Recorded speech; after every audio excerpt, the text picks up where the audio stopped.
En organisant le premier sommet européen de mobilité urbaine aérienne à Marseille, le 22 mars, on a l'ambition de faire venir tous les acteurs de tout ce secteur. Alors les acteurs, c'est qui? Ce sont des constructeurs, ce sont des constructeurs de drones, d'hélicoptères, de véhicules de taxi aériens, ce sont des opérateurs d'ingénierie sur les flux de data, de mobilité, ce sont des fabricants de drones, mais d'équipements aussi, d'équipements de communication, ce sont des systèmes de gestion de trafic aérien, tous les acteurs possibles de cette activité qui aujourd'hui ne sont pas encore en train de se parler.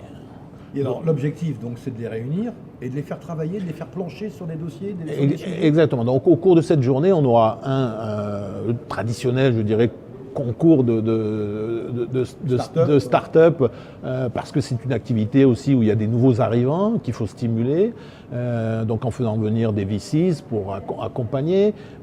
Et ensuite, ce sont des intervenants qui n'ont pas encore aujourd'hui, je dirais, ils ne sont pas encore rentrés à fond dans cette activité. Je veux dire, on aura besoin de constructeurs, d'architectes pour réfléchir sur des plateformes. Quelles vont être, sur quelle plateforme va-t-on atterrir? Les immeubles aujourd'hui ne sont pas équipés pour ça. Tous ces éléments-là vont être abordés par des spécialistes et des dirigeants d'entreprise européens, parce que ça se passe au niveau de l'Europe. Il y a aussi tout l'aspect réglementaire. La réglementation n'est pas encore figée, donc c'est quelque chose de dynamique sur lequel on peut encore intervenir.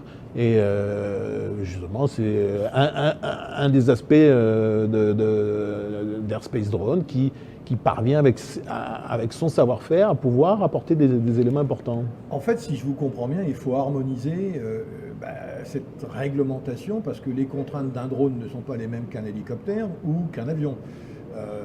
Et que l'idéal, ce serait d'harmoniser une réglementation qui permettrait de pouvoir utiliser ces trois outils. Alors tout à fait, Dominique, il faut l'harmoniser, mais il faut surtout la créer. Il faut qu'elle soit harmonique, mais il faut la créer et il faut qu'elle puisse communiquer. Il y a déjà des bases quand même. Hein. Oui, il y a des bases. D'ailleurs, on reprend soit de l'aérien, soit du drone pour créer ce qui va être le taxi aérien. Et puis, il y a des hypothèses où il y aura des pilotes dedans, où il y aura des pilotes à l'extérieur. Tout est encore envisagé, tous les cas de figure sont discutés en ce moment. Donc c'est en train de se faire. 22 mars, on va beaucoup parler de Smart City aussi.